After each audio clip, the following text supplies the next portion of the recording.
ને મરી ગયા ધનવાન, પણ એક દિન જોને એવો આવશે કે ગોળી ના આવે પાસ. આપણી પાસે કશું નથી આવવાનું. મોટા મોટા રાજા મહારાજા આયા અને ગયા. એટલા માટે જો સિકંદર રાજા વિશે હું કહીશ તો એને લગભગ અડધી દુનિયા જીતી લીધી. ને એને એવું કીધું કે જ્યારે હું જાઉં ત્યારે મારા હાથ ખુલ્લા રાખજો, મારું મોઢું ખુલ્લું રાખજો, ને મારી અછું પાડનારા 4 જણા હોવા જોઈએ કે જે દુનિયાના સર્વશ્રેષ્ઠ વૈદ્યો હતા, સર્વશ્રેષ્ઠ ડોક્ટર હતા, પણ એ પણ સિકંદર રાજાને બચાવી ના શક્યા. ને મારા હાથ ખુલ્લા રાખજો કે રાજા આખું જગત જીત્યું, પણ મારા હાથ ખાલી હાથે આવ્યો તો અને ખાલી હાથે જઈ રહ્યો. આ થઈ દુનિયાના રાજાની વાત. પણ બાઇબલમાં એક મહાન રાજા થઈ ગયો કે સર્વ જ્ઞાની, એની પાસે બધું જ હતું, જે સુલેમાન રાજા. ને સુલેમાન રાજા એટલો બધો ધનવાન, એટલો બધો જ્ઞાની હતો. સુલેમાન રાજાએ દુનિયાની સર્વ સંપત્તિ ને દુનિયાના સગળા સુખો ભોગવ્યા. એની પાસે મિત્રો 700 રાણી હતી. ને તે રાણી 700 રાણી એટલે જે રાજાઓની રાજકુંવરીઓ હતી, એ જે રૂપનો અંબાર. 700 રાણીઓ હતી ને 300 એની ઉપપત્ની હતી. ને એ પણ સર્વશ્રેષ્ઠ ને સુંદરી હતી. ને એમાંની 2 રાણીઓ હતી, એક તો કામુકતાની દેવી. જો કે કામુકતાની દેવી વિશે મારે વાત નથી કરવી, પણ એને બધું વિચાર્યું, એને દુનિયાના બધા સુખ ભોગવ્યા. ને એને એટલા માટે કીધું કે આ દુનિયાના મેં સગળા સુખ ભોગવ્યા, પણ બધું મને વ્યર્થતા લાગ્યું. હા, દુનિયામાં મેં સગળા સુખ ભોગવ્યા, પણ બધું હવામાં બાચકા બળવા જેવું લાગ્યું. મિત્રો, આપણે હવા બાચકા નથી બળવા. તો આવો આપણે પ્રભુનું ભજન કરીએ, આપણા ઈશુનું નામ લઈએ, આપણા પ્રભુનું નામ લઈએ. તો ઈસુ નામ નામ નામ ઈસુ નામ, ઈસુ નામ નામ નામ ઈસુ નામ,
તું છે દયાળુ, તું છે કૃપાળુ, તું છે જગનો નાથ.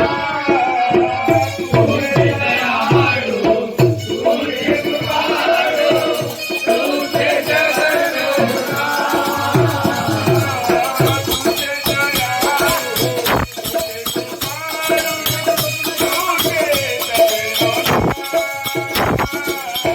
તું છે દયાળુ, તું છે કૃપાળુ, તું છે જગનો નાથ.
Thank